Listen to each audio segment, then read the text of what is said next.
dando la bienvenida, esperemos que se junte un poquito más de personas. Aurora Saavedra se une, Raquel a llegar. Voy a preparar acá.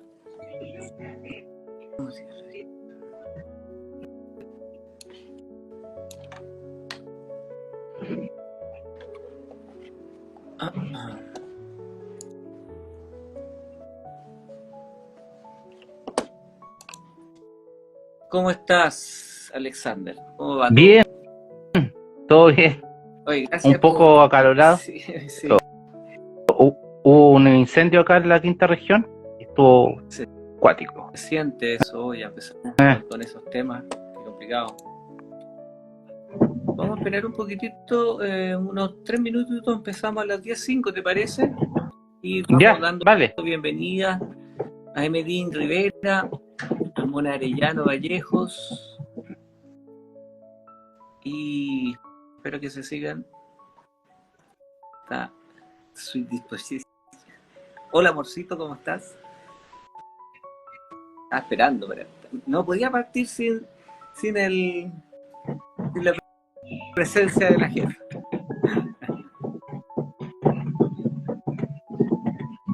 Ya, tenemos hoy día un interesante programa, Alexander. Yo te agradezco que tengas un tiempo para nosotros de poder compartir tus experiencias, que justamente es uno de los propósitos de este espacio.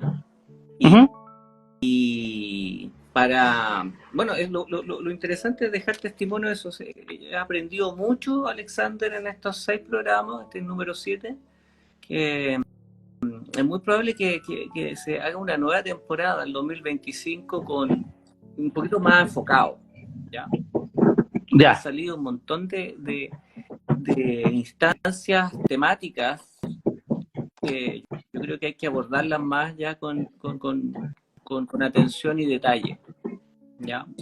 Entonces este primer ciclo ha sido más general, más de conocer, más de... Yo hace rato quería hablar contigo también, admiro mucho tu trabajo.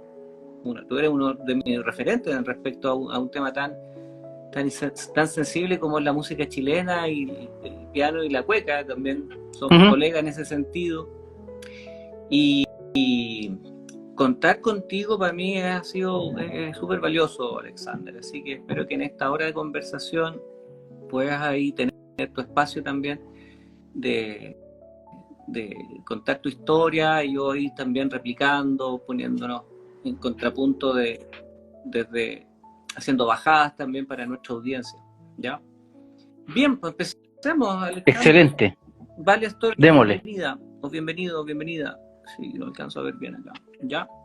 Bien, damos inicio a la emisión número 7 del Summit que estoy organizando bajo mi marca, mi emprendimiento Pagliai Piano Online, que reúne a destacados y destacadas personalidades de la música, amigos, conocidos, personas que considero que a través de sus palabras ofrecen importantes reflexiones, importantes experiencias, importante información en torno a lo que es la música. Particularmente esas 4 esferas, que es la producción musical, la creación, la interpretación, y sobre todo que es el ámbito que a mí más me apasiona, que es la educación, en el sentido más amplio incluso, no solo como profesor de piano, que es justamente algo que yo amo y disfruto, que es el motor de mi vida en el sentido profesional. Esta noche le doy la bienvenida ya oficialmente a mi querido amigo Alexander Gabriel, con el que ya tengo ya un par de años de conocidos. A veces yo por lo menos te sigo por redes sociales, por Instagram. Tú hablas de muchas cosas, pero sobre todo hoy día vamos a hablar de música en torno a dos o tres esferas, un poco como lo hemos previsto. Eventualmente esto puede cambiar, Alexander, así que tenemos que estar ahí. Lo importante es que pueda fluir. Básicamente podríamos hablar de educación, ¿verdad? Podríamos hablar del piano, que es tu especialidad, la educación del piano, y un tema que yo creo que a mí estoy muy entusiasmado con lo que tú me mencionaste cuando estábamos preparando la pauta, que podemos sacarle harta punta a lo que es la improvisación al piano, que es un área donde tú eres realmente un experto y al cual obviamente desde ya invito a todos quienes quieren estudiar piano en un sentido profesional, también tiene una gran opción con mi querido Alexander Gabriel. Bienvenido Alexander y vamos a partir con una pregunta. Hola, hola. La primera pregunta Iniciemos. es, ¿de dónde viene? ¿Cómo llega la música? ¿Cuál es un poco la historia de Alexander en la música? Te escuchamos. ¿Cómo llega la música? ¿Es la pregunta o cómo yo llego ¿O al cómo piano? llegaste al piano? Son dos cosas. Perdona, era cómo llega al piano, disculpa, gracias. Ya. Mira, cómo yo llegué al piano, llegué por una vía que nadie se va a esperar quizás de esta data, porque podría decir, no, mi abuelo tocaba piano, no sé, siempre me gustó el piano, había un piano en la casa. No, yo llegué Por por el el rap. rap.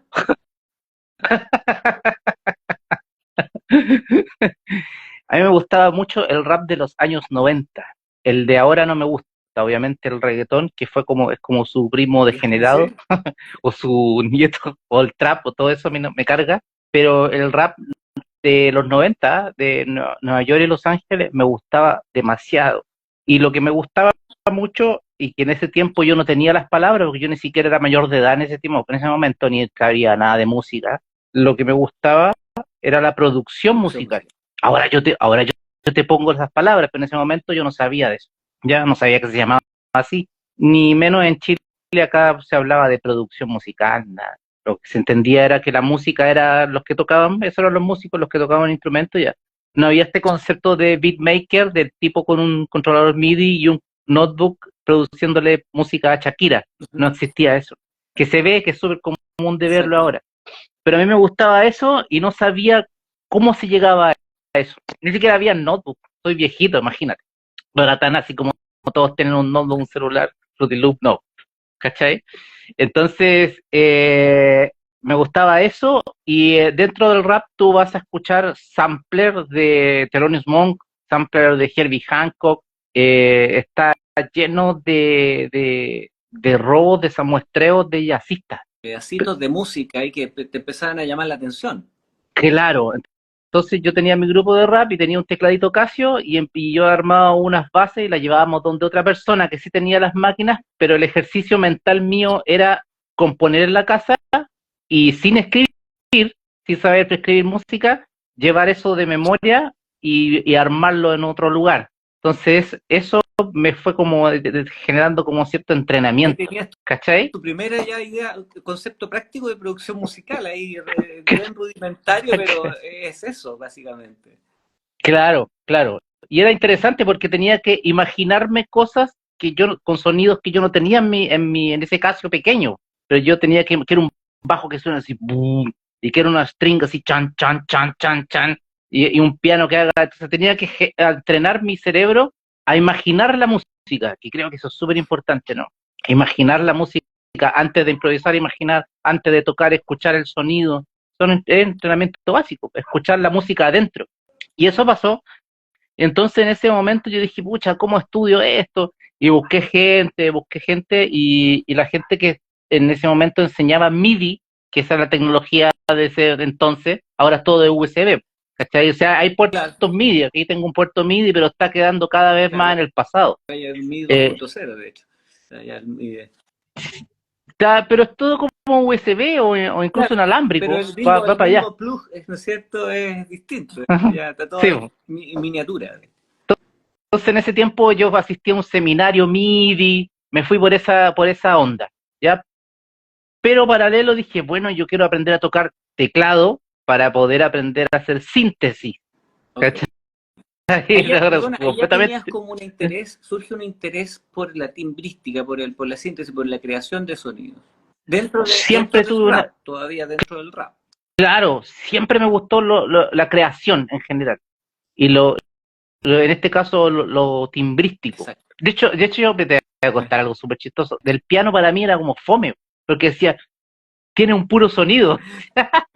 Oye, ¿y no te encontraste con los samplers ahí eventualmente que ya como que dan otra Es que era, expresión al es que te estoy teclado. hablando de los años, años 97, 98. Había un tipo que tenía una máquina de sampler aquí en Valparaíso y la otra máquina de sampler estaba en Santiago y la habían traído los Panteras Negras. Era una cosa así bien prehistórica, pues, te estoy hablando de los años 90. Entonces, eh, entonces, en ese momento dije, yo quiero estudiar piano, por último, porque si estudio piano voy a entender Claro, el teclado. Claro, y ahí me enfrento a un tema que es la educación pianística, y podemos engancharlo con por eso, supuesto. que yo venía con toda buena idea y ¡pum! Una partitura de qué sé yo, Clavier Fibel, mi amigo el piano, así, mano derecha, mano izquierda, muñeca recta, y yo decía, pero ¿y el rap? ¿Cachai? Entonces, me discipliné sencillamente, yo partí enamorándome del piano porque en el fondo no era lo que quería. Wow. En el ¿Cómo fue fondo que? lo que quería era producir el cinte y el computador y hacer bombo caja, ¿cachai? Sample, pero me encontré con eso del piano y dije, ya, lo voy a tomar igual, voy a darle un año, después le di dos, después le di tres y seguí de largo. Pero por eso entré al piano. Pero siempre la tecla. Aunque era con un Casio chiquitito, tecla. Nunca fui guitarrista, por Claro. ejemplo. Nunca he Oye, tocado yo guitarra, me, así, no, no ni yo me viento. siento muy identificado con tu historia, pero también partí con mi teclado Casio Mm. ahí, con teclas chiquititas incluso, que tenía hasta una polifonía de algunos sonidos entre cuatro y el que más bacán tenía 6 sonidos de polifonía. Por lo tanto, si tocáis una séptima nota, una se quedaba, se desapagaba. Entonces tenía ese Claro. tipo de limitación y uno se da cuenta de eso y ahí uno va descubriendo esos elementos y hay una cosa súper importante, yo creo que igual es un poquito mayor que tú, porque estoy hablando a principios de los 90, estaba en séptimo Mm. básico y me acuerdo de llegar a la casa con ese teclado y que me acompañó harto tiempo, que uno va viendo también sus límites, también yo haciendo reflexión de eso, quizás tenía muchos intereses también en términos de vocación, después como segundo medio dije, ya, esto es la música, y Mm. traté de sacarle el jugo a todos los sonidos. Y habían sí también, como anécdota, sonidos que odiaba, así, y no los tocaban, y sobre todo yo que me gusta el rock pesado, que era por mi hermano, escuchábamos puro rock pesado, música clásica, eso era como, no, una guitarra eléctrica que sonaba, y que después, años después, lo escuché en una canción de Soda Stereo, un sonido muy particular, que era, dije, ese era mi teclado. Mira qué detalle. Así que esa es la forma en que llegué al piano. ¿Cómo fue tu proceso de aprendizaje en el piano, ya más formalmente, como tú dices? Eso que como dices, fue tomando vuelo, ¿verdad? ¿Cuál fue la diferencia? Nosotros que ahora nos dedicamos a formar, a acompañar, ¿cómo fue ese proceso, Alexander? Fue un choque, fue un choque porque yo me encontré con dos pianistas clásicos que me formaron, que son Cecilia Cortés, la hermana del grupo trío, Coto Cortés, ¿Ya? ¿Ok? y Aníbal Correa, que fue el primer pianista de Congreso, o uno de los primeros. Lo pueden escuchar en la Hiperbórea del Sur. Entonces son pianistas con una formación así durísima, de docta, ¿cachai? Entonces, imagínate, yo tuve que adaptarme a eso, adaptarme y como forzarme a eso, Ya, a algo que en primera instancia no quería, pero sí quería. Sí quería porque sí me gustan las ya. teclas, ¿ya? Pero no quería, siempre quise herramientas creativas, herramientas creativas. De hecho, mira, hoy día me junté con Aníbal Correa a almorzar porque no lo veía hace mucho tiempo y nos juntamos y pasa un chiste que yo entendí que las escalas y los arpegios, principalmente las escalas, eran las herramientas que me iban a servir para improvisar Claro. y por tanto para crear.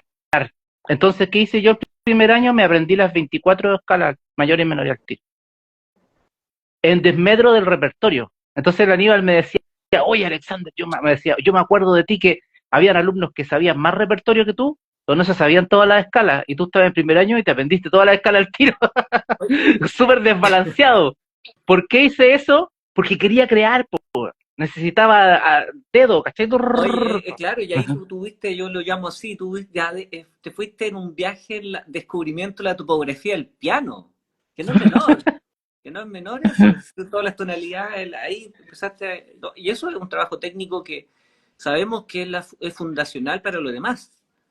Sí, po, sí, po. Mira, De ahí yo pesqué a un amigo y le dije, ya, me sé toda la escala, este es el Real Book, vamos, no sabía, que olvídate que sabía de jazz, po. Dije, vamos a ir al local, pedí una fecha en un restaurante y vamos, nos pusimos una camisa y vamos tocando jazz, pero así unos cabros chicos que no sabíamos nada, arpegio, bop, escala bopera, claro. sustitución, nada, las escalas Ruth. mayores y menores para arriba y para abajo y nos vemos. Oye, Así fue pura guerra. sí, oye, y eso fue en términos como una formación privada particular lo que tú viviste. Eso fue Conservatorio de la Católica, de Música Popular de la Ya, Católica, correcto. y pero se llamaba, sí, pero la pianista, la Cecilia Cortés igual hacía clase ahí, pero es una pianista clásica, evidentemente por Ya, todos lados. Toca blues igual escrito, ¿cachai? Lee súper bien, sabe harto, un montón. De Aníbal también, sí, Aníbal es fanático de Bach, entonces ese es el Conservatorio de Viña del Mar. bacán. Entonces, ¿hmm? Va. Oye, antes de continuar con nuestra conversación y hacerte una pequeña sugerencia, quiero invitar a la audiencia que nos sigue a hacer preguntas, que se unan. Las personas que alguna vez han tocado piano ahí, atentos con todas estas informaciones que o que están tocando piano, que estamos compartiendo así con Alexander en esta emisión del Summit. ¿Qué te parece si un poco mantenemos obviamente lo que hemos convenido para conversar? Sigamos conversando en torno a la educación, como que estamos hablando de eso. Como que Sí, me gustaría saber cómo llegaste tú a poder a desarrollar un camino como educador de la música, del piano. ¿Cómo? Creo que ahí podemos ahondar, si te parece, en esta sección de nuestra conversación. ujú. Pero ¿cuál es la pregunta? ¿El eje de la La pregunta? pregunta es, ¿cómo llegaste a ser profesor, a ser un tutor, a ser una persona que va generando una instancia de transmitir a nuevas generaciones tu saber? Sabes que yo hice clase al tiro, pero así he sido muy choro y Ya, lanzado. Yo iba en segundo año de piano de la formación docta y tomé una niña chiquitita ya, de primero y le enseñaba el repertorio de ya. primero. Pero imagínate, yo iba en segundo. Entonces, esa fue como mi primera experiencia. Siempre me he tirado nomás a los leones, a lo que hay que hacer. Pero ahora último siento que he mejorado mucho, bueno, estoy siendo como autorreferente, pero lo voy a decir, no, he mejorado un montón en cuanto a la enseñanza, me he dado cuenta de la importancia, primero soy consciente de la diferencia de que cada persona llega al piano de una forma Ya, distinta. Y eso, importante. y yo, o sea, yo creo que la formación, el sistema clásico, así de partir de un libro como el Claver Fibel o Mi amigo el piano o cualquier otro, y desarrollar un repertorio que vaya por época, cierto clásico, impresionismo, eso está re bueno, pero lo valoro, antes como que lo despreciaba un poco, porque siempre fui como rebelde con todo. Ya, Ahora lo valoro, en esta etapa madura digo, sí, está bien, pero hay gente que busca otra cosa, eso es lo que me he dado cuenta, a lo mejor una cantante que quiere aprender a por ejemplo. acompañarse, ¿me Sí, entiendes? O a lo mejor un rapero que quiere aprender a tocar las escalas para hacer rap claro. bien, no con un puro sampler. También puede ser eso. Entonces, las personas llegan al piano en distintos contextos y, y me he aprendido a adaptar a esos contextos, porque era lo que me pasó a mí. O sea, yo me tuve que adaptar, ¿no? al sistema del conservatorio, pero quizá hubiera sido entretenido que hubieran instancias en donde se adaptaran a mí, Claro, ¿ya? mira, ahí quisiera hacerte un punto de reflexión tomando una hebra que dejó nuestro querido Marco Muñoz cuando hablaba del sistema de enseñanza del conservatorio. Efectivamente, hay una estructura rígida y tiene Mm, sentido, obviamente, veíamos en esa conversación los pros y los contras, más contra en la última etapa un poco por el avance tecnológico y todo quizás también se le puede mirar desde el punto de vista de labor profesional que a veces mm, está limitada. Pero básicamente yo veo también, me di cuenta por lo que tú has dicho, que estabas también igual, no sé si como jamón del sándwich, porque también estabas con desde un propósito de música popular, llegas a una instancia donde se enseña un piano clásico, sin entrar en estas cuestiones de tensiones entre docto popular, pero ahí necesariamente se da una tensión, porque uno no sabe, claro. porque a veces los profesores quizás daban por hecho muchas cosas y uno era muy ignorante en músicos clásicos, pero a veces era uno muy ducho en músicos populares, porque escuchaba, porque estudiaba, porque estaba una banda, eran fanáticos. Y entonces, ¿cómo se va produciendo esa tensión entre lo popular y docto, que eventualmente no te estaban respondiendo, o sí, cómo lo fuiste ajustando? ¿Cómo así? Hubo una tensión entre lo popular, voy a cambiar la pregunta, ¿hubo una tensión entre lo popular o lo docto en tu proceso en algún minuto? Mira, imagínate que en el conservatorio había un chiste entre los alumnos, como tú escuchabas, que cuando tú escuchabas jazz así o tocabas acordes con tensiones, decía, no te estés pasando para el lado oscuro, así como el mal, la maldad, ¿no? Darth Vader. Entonces, había una diferencia, había una diferencia. Entonces, claro, yo estaba estudiando eso, pero me pasaba la jam session, las sesiones de jazz, a escuchar, a ver quién estaba tocando, y dije, ya, bueno, voy a seguir estudiando piano clásico, igual, yo decía, estoy aquí, es lo que tengo, aprovechémoslo al máximo, intentemos aprovecharlo al máximo, pero mi norte va para allá. O sea, yo ya me había dado cuenta que la música de rap venía del funk y del jazz. De ahí venía. Entonces dije, ya, esto es lo que tengo que estudiar. ¿Ya? Esto es lo que me gusta. Aquí donde, aparte que me había dado cuenta que, por ejemplo, Herbie Hancock fue una figura súper importante a nivel como rapero, Rocky, la exploración con sintetizadores, después Corea se mete en eso. Claro, el breaking. ¿Sí? Entonces me hacía sentido, se puede tocar piano acústico y gustarte eso. No, el jazz me abre una posibilidad simbólica también. Ya, no es solo... ¿En qué sentido simbólica? En que te lo voy a plantear así bien burdo, pero creo que me vaya a entender. Piano, peluquín, ¿ya? Rulito. Ya. ¿Ya? Pero con Herbie Hancock se puede ser pianista y rapero, por ejemplo. Ya, es como es posible. Te da como uno siente como tiene un permiso como para hacerlo. Si lo hace él, ya, si lo hace. Como que te das cuenta que se puede. Claro, ¿ya? que está validado.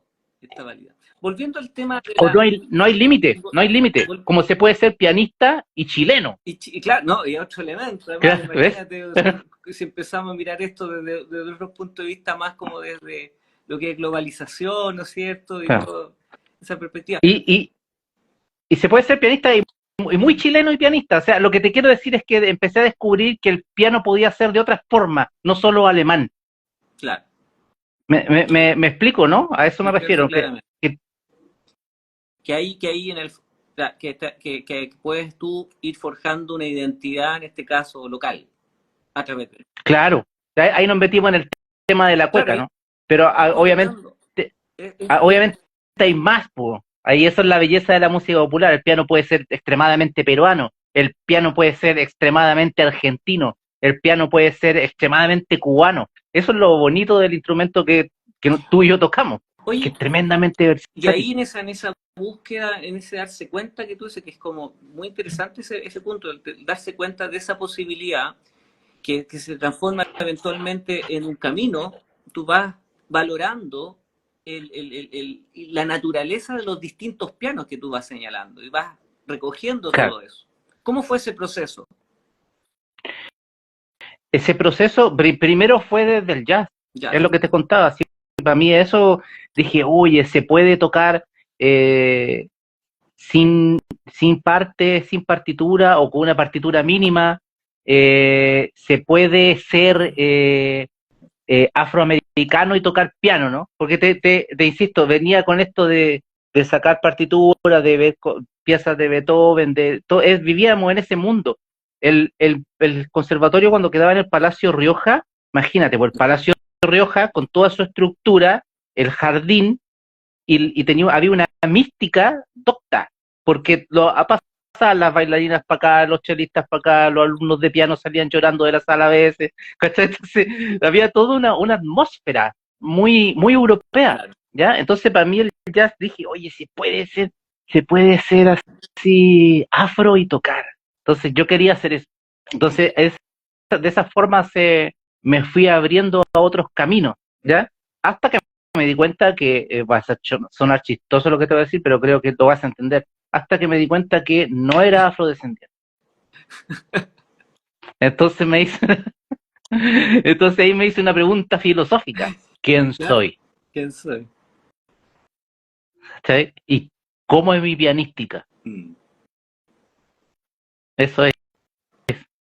Ahí tuviste como un momento de crisis, Alexander, de identidad, ¿lo No, estás planteando? no, no tuve un momento, es una búsqueda constante, así, un deseo de buscar la verdad, de profundizar. Eso. Siempre eso, ¿quién soy? ¿Para dónde voy? ¿Qué es esto que me rodea? Analizando el mundo, descubriendo el mundo. ¿Me entiendes? Sí, sí, sí. Ahí, que nuevo también lo que tú me dices dentro de todo lo que yo conozco de ti, de lo que compartes habitualmente, en particular del piano. O sea, como es es una instancia donde es inagotable, ¿no es cierto? Mm, Es inagotable. sí, súper, súper. Quiero hacer una pregunta que a veces como para... ¿Por qué a veces confundimos tanto el piano, la música popular con el jazz? ¿Lo asociamos tanto con el jazz? Buenísimo. Porque yo siento que el jazz se apoderó del concepto. Entonces cuando se dividió como que está en la música clásica hacia aquí, pum, ¿Ya? y la música popular. Y cuando se habla de música, como enseñanza de música popular, es como jazz. Como música popular, novena. ¿Cachai? Es como música popular, todas las tensiones de acordes y todo eso. Y yo empecé a descubrir también, con el tiempo, que piano popular era otra cosa. Por ejemplo, saber tocar una cumbia de 3 acordes bien, con el tumbado de la cumbia así normal, sin más, sin agregarle más. O tocar un vals peruano en la onda de los peruanos, con el voicing que hacen los peruanos, ¿ves? O el tango, o las chacareras, o lo que sea. Entonces me di cuenta que hay un mundo que no todo es Norteamérica. Claro, exactamente. Sí, No estaba pensando.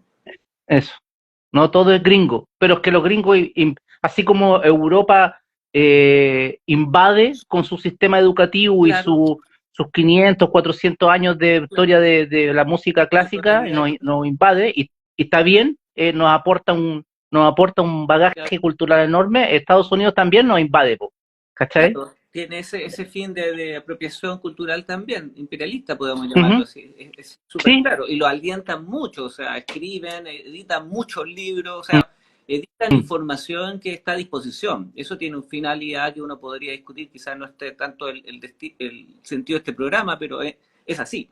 ¿Te fijas? Estamos en una interacción y también esos ejes de poder influyen el quehacer y la noción que tenemos en términos, en este caso, musicales y cómo se enseña la música. Ahí tú vas mm. aprendiendo a diferenciar entonces cómo enseñar un jazz en el sentido estilístico, cómo enseñar los distintos otros estilos más latinoamericanos. Así. Sí, sí, la enseñanza de el jazz, algunas cosas las enseño, me las inventé yo para enseñar, no la información. Y otras las aprendí de maestro y de libro. Hay muchos elementos que yo a un alumno le decía, la improvisación es una toma de decisiones rápida. Eso es lo que tienes que hacer. Entonces, podemos empezar con tocar blancas solamente. Claro. ¿Cachai? Toma decisiones en puras blancas, aunque por un ciclo simple, sencillo. Ese es un concepto que no me lo dijeron. Yo, como muchos, pensaba que tenía que ver con tocar escalas, como lo que te contaba al principio, que la improvisación tenía que ver con tocar escalas para arriba y para abajo. Y no necesariamente, tiene que ver con tomar decisiones y decisiones rítmicas, coherentemente, que tengan coherencia rítmica, Claro. ¿cachai? Entonces, ese es el punto, ¿no? Y claro, ahí tú vas delineando, ahí yo veo un poco, hacer una bajada lo que tú dices, ahí como ¿O qué opina al respecto? Claro, hay una materia prima que podríamos decir que son los acordes en su riqueza, ¿verdad? Tetradas para arriba eventualmente, en este caso. Ujú, Y la escala, otra materia prima, pero eso sigue ujú, siendo la gramática del asunto, ¿no es cierto? Y la sintaxis también, el orden de los ujú, elementos es lo que va surgiendo con esta reflexión. Eh, ujú, eso yo creo que también son procesos que un poco son naturales, no es que uno invalide lo anterior, quizás yo estoy en pequeño hay un contrapunto a lo que tú dices. Hay un proceso de que nosotros conocemos un elemento que es bastante único, un elemento ujú, básico, como el que tú nombras, y tú lo dijiste al principio, y después va organizando esto de manera mucho más elevada en términos de complejidad, ¿ya? Cuando tú tienes más elementos, tú tienes más posibilidades de tomar decisiones. ¿Te por fijas? Porque seguramente supuesto. cuando tenía Sí. acordes y escalas, las decisiones eran mínimas, aunque habían sido 24 o los acordes. Mm, Como no tenía el elemento sintáctico y gramatical ordenado, mm, es como aprender música es un lenguaje, uno va generando su mm, lenguaje imitando la referencia que tiene, en este caso, de los adultos. Neurológicamente funcionamos así, nosotros generamos un lenguaje y vamos ordenando e incluso le damos sentido al mundo, que tiene otra lectura de eso. Entonces, esa bajada que tú haces es el paso siguiente, ¿no es cierto? La gramática y cómo tú mm, resuelves en un contexto que es justamente una de las cosas que uno le puede llamar más la atención del jazz, con esto termino, que es, me gusta como lo dices, tomar decisiones en tiempo real, pero esa matriz, esa mm, matriz, esa matriz es amplísima, porque ahí tú te das cuenta que tienes muchas posibilidades.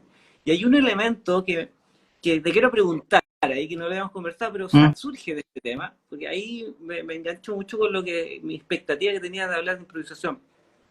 Lo voy a preguntar de una manera un poco eh, como un dilema. ¿Existen las notas erradas o no en una improvisación?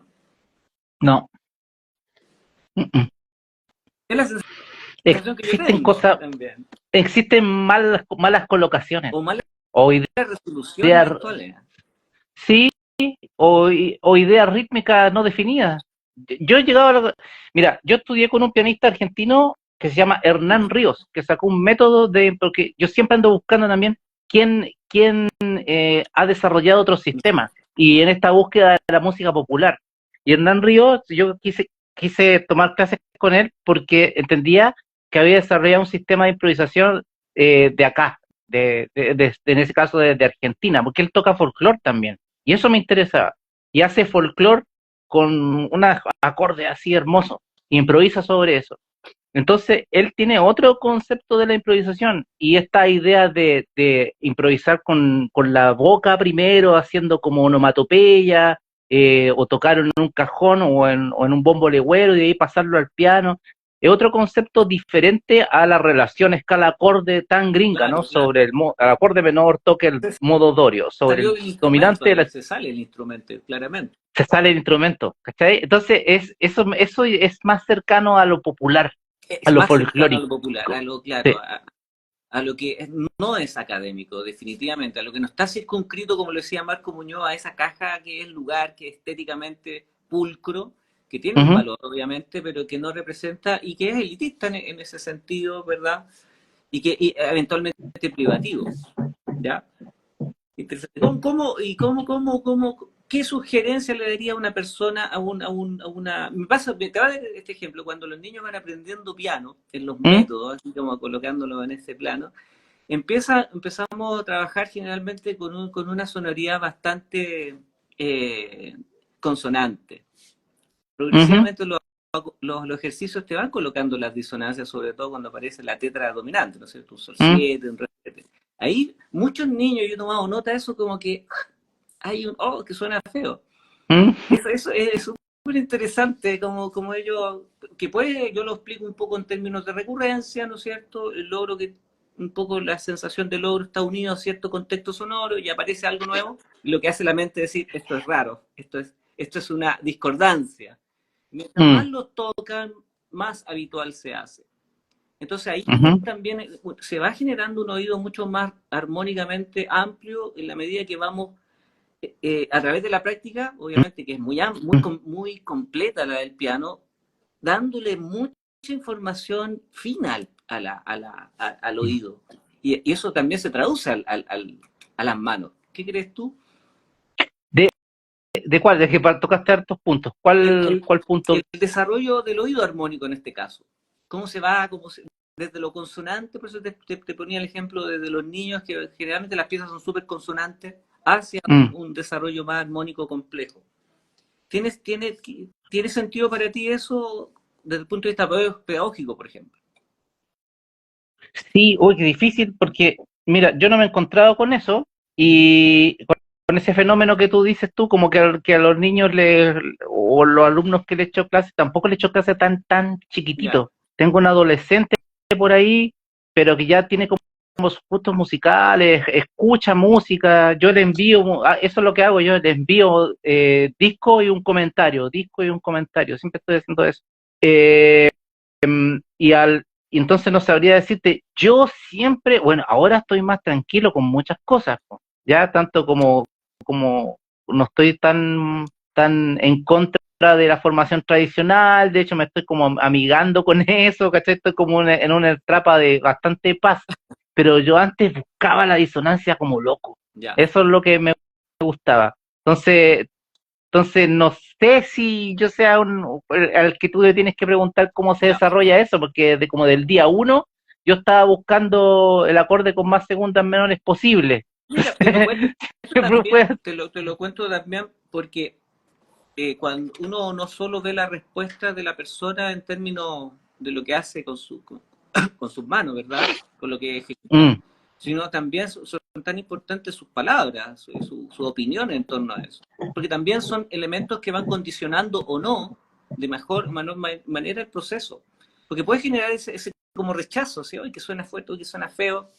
Y uno tiene mm, que tener atención de eso, porque hay un juicio más allá que puede ser un punto de fricción en el proceso de aprendizaje. ¿Te fijas? Por eso mm, te lo cuento quizás teniendo esa observación. Uno va tomando ese desafío de ir acostumbrando el oído. Ahí quizás yo te estoy compartiendo mi experiencia. Si tú no has tenido tanta experiencia con niños, los niños se le nota mucho eso. Y yo lo constato ahí. mm. Te estoy hablando de un rango incluso hasta los 9 años, 10 años. Por lo menos he trabajado Ya, desde los 6 y después no tanto. No se nota tanto eso. Hay quizás se escuchó mucha música. Oye, a propósito del tema que estamos tocando del estudiante, ¿cómo tú ves ese proceso? ¿Cómo tú has recogido a través de tu experiencia tu relación con tu pupilo o discípulo? ¿Ya has dado alguna referencia en torno a mandarles canción? ¿Qué pasa cuando la motivación es un tema muy importante a veces en nuestros procesos ujú, de acompañamiento? ujú. Yo pienso que el piano es un instrumento que no se ven frutos hasta como a tercer año. De práctica. Todo, claro, o sea, todo lo que uno, en primer año uno es esto, ¿no es cierto? Tin, tin, tin, tin, y es eso. Entonces, mi motivación principalmente a una chica en especial, una alumna que la tengo mañana, es que aguante. Aguanta. Eso les digo yo. Sí, eh, saca voluntad de aguantar. Mi motivación siempre va hacia el tema de lo volitivo, del desarrollo de la voluntad. Aguanta, lleguemos hasta el final del libro, vamos a llegar hasta el final del libro, va a empezar a sonar. Entonces, de cierta forma, generan esta fuerza, este tránsito por el desierto, usando la idea bíblica de pasar por el desierto, porque vas a llegar a una tierra prometida, ¿no? Le aprovecho de dar esos ejemplos. Ella viene de una familia cristiana, tengo unos alumnos más New Age, más budistas, les doy ejemplos de 8, por ejemplo. Uso cada cosmovisión, le doy un ejemplo en su contexto.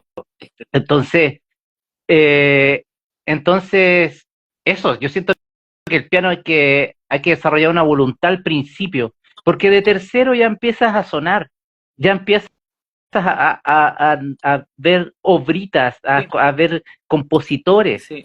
pero los primeros libros son aburridos, yo no sabría hacer entretenido esa parte. Bueno, por eso Si es también, por eso tema. nosotros nos complementamos en el nicho, mi Ah, estimado, porque a eso es mi especialidad. Si yo tuviera que decirte dónde me gusta más trabajar es con los, siempre, y también cuando está en la universidad, en lo arranque, ahí yo estoy. ¿Te fijas? Porque ahí está justamente el tema de la motivación. eh, si bien es cierto el propósito es el instrumento, todo sucede en torno a lo que pasa con el estudiante en este caso. Yo mm, tenía una amplia experiencia trabajando en grupos colectivos, ¿ya? ya, Y te puedo decir que de manera intuitiva, cuando empecé a hacer clases, sobre todo en la parte más de entrenamiento auditivo, lenguaje musical, o sea, la primera clase para mí era la más importante de todas. Era como generar ese impacto emocional de mm, que estaban en el lugar preciso, que habían elegido lo más importante, que estaban recién saliendo del colegio y que esta era cosa distinta, y para en términos de visualizar algo que era importante para ellos, más que entregarles como que esto es difícil, porque lo es, pero darles ese compromiso, por lo menos de parte mía, de que iban a contar con alguien para poder sortear esto. Porque hay una adecuación, no solo en términos de la disciplina, sino también de lo que pasa a nivel actitudinal, de conducta con respecto a lo que es la universidad con respecto al colegio, es muy distinto. mm, Entonces me gustaba estar en ese. Y eso me sirvió mucho para cuando empecé a hacer clases de piano con los niños, sobre todo, y yo nunca había trabajado con niños eventualmente, siempre de 18 para arriba, o sea, adolescentes ya, más hacia profesionales. Eso me sirvió mucho para poder vivir ese proceso que yo estoy muy de acuerdo. Y aquí también voy con el tema más desde el punto de vista didáctico. Y los invito a que lleguen al punto que tú dices, de que ya mm, que bueno esa referencia, es como una travesía al desierto, uno la hace bastante suave, suave, te puedo decir que es súper suave porque yo, cuando, no sé si te pasa, pero muy bacán cuando tú tienes una relación de 1 o 2 años con los estudiantes, o 3, o mm, sea, ahí te das cuenta claro, que hay una confianza también en lo que uno hace y en lo que se genera entre ambos. Entonces ahí el trabajo de levantar es permanente al principio, es permanente al mm, principio. Yo no me ha tocado vivir eso que tú dices, de que puede haber sido tedioso o realmente desafiante, ¿ya? mm, Quizás he tenido ciertos aspectos muy puntuales, pero creo, sí, estoy de acuerdo que ya cuando el estudiante enfrenta el repertorio, ahí hay otra approach, otro enfoque, mm. otros recursos que son propios del nivel donde creo que tú estás apuntando, y no tanto en lo anterior. ¿Te fijas? Te puedo comentar como colega en este sentido. Oye, Buenísimo. ahí yo creo que surge también si puedes profundizar en esta síntesis de los métodos, quizás como que lo tocaste un poco y quisieras volver al tema de los métodos. ¿Qué rescatas tú del método americano, por ejemplo? Del, del método jazzístico, El dices tú, ¿a método eso te refieres con jazzístico, correcto. americano? Exactamente. ¿Ya? La creatividad, ¿ya? Porque me da la impresión de que, por ejemplo, me pasa que eh, en el método clásico se leen partituras y, y de repente el pianista no sabe lo que está tocando. Está No saben qué leyendo, pero sentido, no, no tiene una noción en qué sentido. ¿de qué está pasando en la partitura? ¿Cuál es el arquitecto? ¿Qué está sucediendo? Si hay un contrapunto, si hay un do menor, Ya, si hay una inversión, no ya, sabe. A mí me pasó perfecto. eso todo el rato, al principio. Entonces, yo voy mezclando eso con tablas de acordes, con cadencias, con pequeñas improvisaciones. Hoy día tuve una clase antes de entrar contigo a esta entrevista y estábamos viendo con un alumno que llevamos varios meses ya, y estamos como viendo los maestros del clavecín, pero le estoy haciendo ver Take the A-Train del estándar y él le dice que analizara a qué escala corresponde cada acorde. Y sobre eso empezamos a tocar e improvisar. Entonces, tiene una utilidad, ¿ves?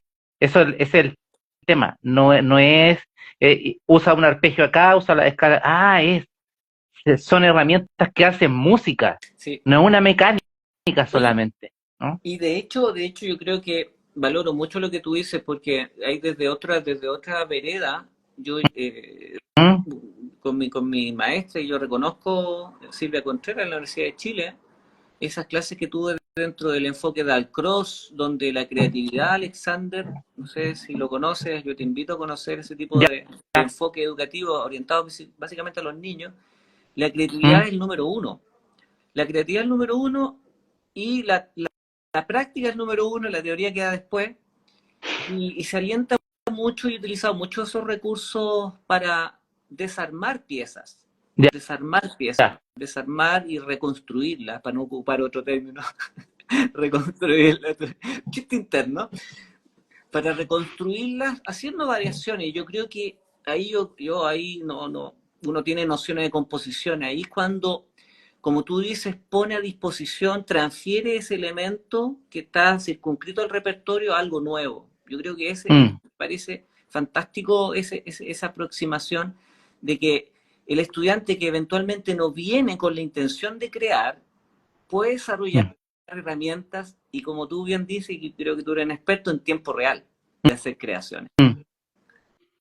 Donde hay cosas Sí. y uno ve a los estudiantes que al principio uno puede, no suena tan bien, pero después van encontrando necesariamente una sonoridad, una coherencia, eh, en este caso, discursiva, ¿verdad? Claro. ¿Hacían eso los maestros o no? ¿Bach no hacía eso? ¿Mozart no Efectivamente, eran improvisadores también? exactamente. En qué punto se fraccionó eso? Bueno, Eso está malo, igual.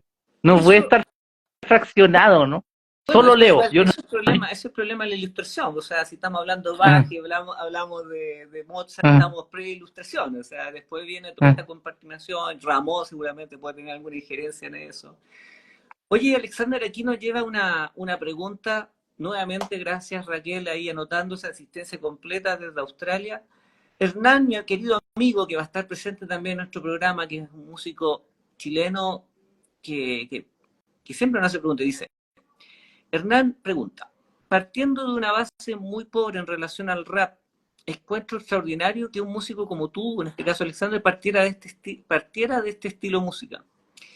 Pregunto, ¿cómo un estilo musical tan limitado? Hay quizás una apreciación que podríamos, quizás Hernán, eh, es discutible en realidad. Yo creo que cuando uno conoce la producción musical, creo que nada, no es tan pobre en ese sentido. Quizás le invito como Mm. a clarificar ese término de pobre, qué es lo qué es o la limitación de sonido. Si pudiera ser un poquito más concreto en la pregunta ahí. ¿La estás viendo ahí, Yo Alexander, creo, o no? sí. Aquí, eh, en términos de acordes simples y repetitivos, puede llegar, puede llevar a un desarrollo musical tan completo. Claro, desde una ah, simpleza. porque el rap no tiene que ser evaluado desde el término de vista, desde el punto de vista de acordes y estructuras melódicas. No podemos evaluar la música hip hop de los 90 desde ahí. ¿Cuál sería el Tenemos, parámetro? el parámetro es el aporte. Voy a hacer una apología del rap. Por favor. El rap potenció un sistema de tecnología. No existía el sample. El sample lo desarrollaron los raperos. Tenían un vinilo acá y otro acá y ponían el mismo. Entonces en el break hacían girar uno y cuando terminaba el break, el mismo break sonaba acá. Entonces tenían que estirar un disco acá y después cuando terminaba el otro y después y darlo vuelta y así, pues, era un sampler humano. Eso derivó en que ingenieros desarrollaran la máquina de sampler.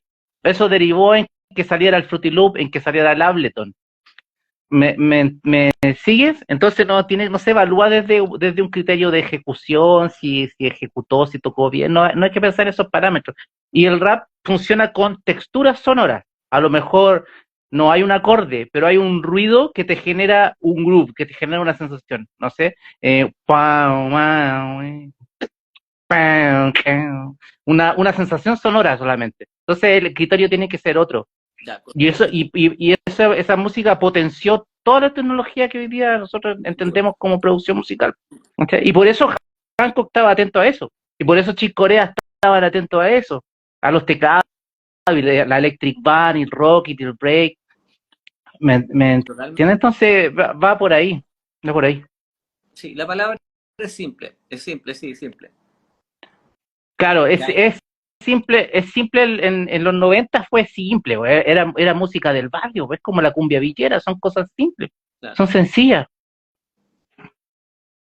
No, no vamos a entrar como lo que dijiste al principio, cómo eso va degradando esto, pero volviendo al piano, ¿Mm? yo creo que es muy valioso también un poco ir cerrando nuestra conversación. Tú eres un músico de Valparaíso. Me gustaría que Ujú. pudiéramos aquí poder dar unas impresiones sobre la música en un entorno como el tuyo. ¿Cómo es la música? ¿Cómo es el piano de Valparaíso? ¿Qué puedes tú destacar de lo que hacen allá musicalmente? Me gustaría saber. Yo creo que recién hablábamos de la música docta, que es como lo escrito, yo lo entiendo así, una tradición de siglos de música escrita. Después viene la tradición del jazz, que como que se va corriendo para acá, ¿no? El jazz, que es música menos escrita, igual está escrita, pero no tanto, ¿ya? Aunque al principio sí, ¿no? El ragtime está escrito, esas cosas las podía encontrar escritas.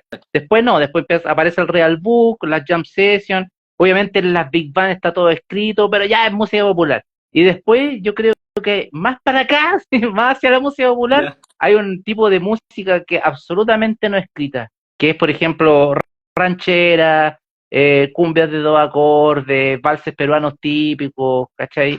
Que los argentinos llaman tocar a la parrilla en el mundo del tanguero, hablan de eso. Tengo los libros de tango y la gente de Argentina ha aprendido ese concepto, que podríamos decirlo en términos chilenos, podríamos decir el músico orejero.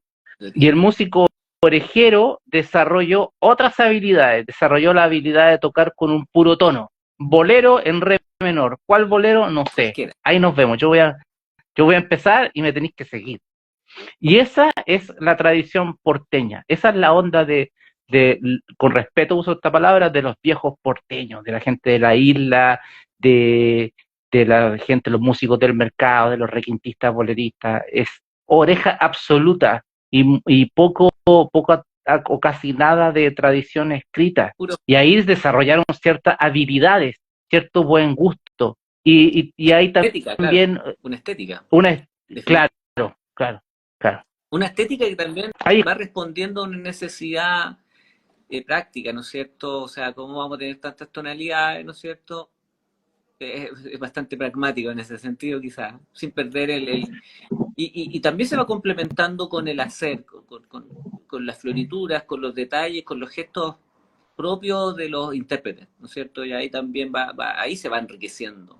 Con el mensaje, a veces hablamos mucho de música, quizás no hemos hablado del mensaje, de la vivencia.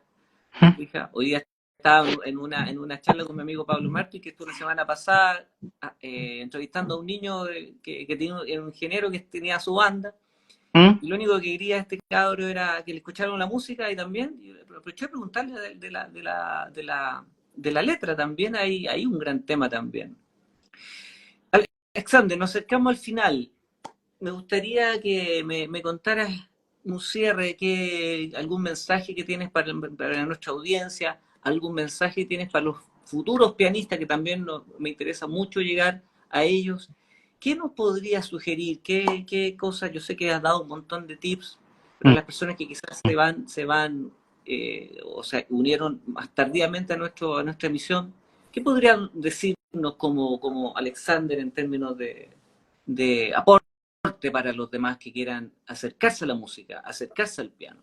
¿Qué les recomendaría? Claro, que decir que todo sirve, todas las cosas sirven, que no desprecian, porque ese fue quizá un error que yo cometí en mi juventud, que no hay que despreciar nada, ¿ya? Todo sirve, el sistema europeo sirve, el sistema americano, gringo, de jazz sirve, tocar con músicos y eso es importante, no decir, no, yo soy un músico que lee y estudió 7 años en el conservatorio, no voy a tocar con un viejito que toca ranchera, no, toca con el viejito que toca ranchera. ¿Ya? Que eso te va a aportar un sabor, te va a aportar una viveza distinta, ¿ya? Entonces, uno, todo sirve. Y dos, no hay un solo tipo de pianista. El europeo no es el puro pianista que existe. No, eso no es todo. Viena no es todo. Como Nueva York tampoco es todo. Como Cuba tampoco es todo. ¿ya? Porque en la U, yo lo digo en una entrevista también antigua, ¿no? En la universidad yo veía eso, ¿cachai? O estaba como el jazz americano y estaban los que tocaban Latin jazz. Entonces, como que como que ser latino es Caribe. También puede ser tú puedes ser del sur, puede ser, Ah, te gusta la música argentina o el piano chileno o el piano peruano, que es hacia donde me inclino oye, yo. Entonces, no hay un solo tipo de pianista, ¿no? oye, y mira, yo creo que eso de ahí, voy a utilizar una palabra que es muy manoseada. En este programa consideramos muy importante la diversidad, pero ese tipo de diversidad. Mm, Consideramos muy valioso la inclusividad, pero ese tipo de inclusividad, ¿no es cierto? Entonces, claro. a mí me interesa poner en relevancia eso. Somos diversos y también inclusivos, porque ahí, sobre todo quienes estamos haciendo música, nos estamos empeñando a veces a tener muchos campos de batalla internamente, cuando estamos en el mismo lugar, ¿no es cierto? Ujú. Oye, Hay una, Alexandre, perdona, ¿Mm? si quieres decir Sí, algo. una cosita que se la escuché decir a Chucho Valdés, ¿Ya? que creo que refleja una cosa súper bacán. Sáquenle un clip y suban a Ya. TikTok, no sé. Él dice, yo estudiaba Mozart cuando estaba estudiando en el conservatorio, en la escuela de música cubana, estudiaba Mozart. Llegaba mi papá, llegaba a ver a Bebo, al Tropicana, a su papá Bebo, y lo escuchaba tocar la música cubana, y llegaba a la casa a escuchar los toques de santería afrocubana. Es decir, estudiaba clásico, escuchaba la Big Band del papá o la música del Caribe y escuchaba los toques de tambor religiosos. O sea, era un tipo que tiene todo, Claro, ¿cachai? tenía todo claro. Tiene todo en su oído. Esa es, esa es. El contexto cultural, tu contexto espiritual y la base europea. Ahí está, ¿qué más Sí, quería? ese es nuestro mundo y hay que, Sí. porque aquí quizás el término, ese es el mundo occidental ahí también, que hay que rescatar también el Mm, sentido de cómo se ha configurado. Alexander, ha sido, mira cómo pasa el tiempo y eso es un muy buen indicador de que la conversación, creo yo, y espero que haya sido también por allá muy fluida, muy aportativa. Ya yo tengo que bueno que quede esto grabado porque también va a quedar ahí, le vamos a dar buenísimo. caña y te invito desde ya a poder seguir teniendo esta instancia. Yo creo que va a haber una propuesta, por lo menos de mi parte, y yo creo ser también disponible para lo que sea, siempre estamos en contacto tú y yo, de alguna u otra manera. Y me pareció, como pianista, yo también me pongo a, también me saco el sombrero ahí dentro de la expertise, de cómo tú has llegado al piano y tengo otro camino, ¿no es cierto? Pero qué bueno que nos complementemos, eso es lo que es valioso que busca este programa. Alexander Gabriel, pianista, educador, jazzista, un cultor de la música popular en el amplio sentido, ha compartido en el séptimo programa del Summit de Pedro Paglay Piano. Será hasta Muy la bien. próxima vez que seguimos en contacto, vamos a tener fechas contiguas, así que mañana vamos a ponernos al día con eso en las redes sociales. Mi estimado, muchas gracias y nos vemos hasta la próxima. Que esté muy bien. Chao, Chao, chao. chao.